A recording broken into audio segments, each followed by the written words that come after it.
like to know who it's for. Like, you know, you could be, so you should know your audience. If you're, should you, I guess you should know the platforms that would be open to receiving, you know, material like yours.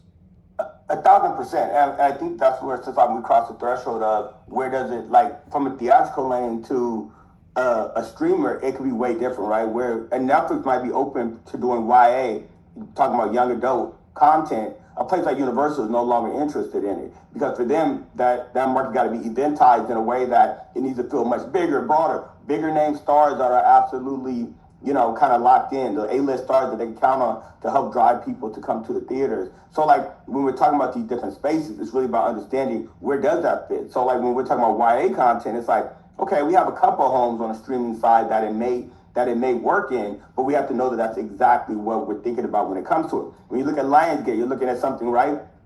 Maybe 30 million and under, right? What are we doing? A thriller, you know? They kind of, obviously everybody saw with Ballerina, they love that John Wick type world that they kind of live in. But how do we do a fun film at that number? So, and for Netflix, obviously it's way more range. Obviously they do a little bit of everything, but the bar even there that used to be a creator, you know, a creator's heaven is now way tougher, especially under new leadership. We have, you know, obviously Dan Lim is there now running the whole film group there. And it's really become more of like, what are the big movies now? What are these big theatrical pieces that can also work in streaming that can cross over? So I think it's really about knowing where you want to sell, knowing who's watching it. Because again, if there's a certain audience that's not watching it, you know, or it's just made for YA, it becomes way more limited, and it becomes a place of, okay, where does this actually work in the marketplace? So I'm all about people understanding what the content that's being created is in different platforms and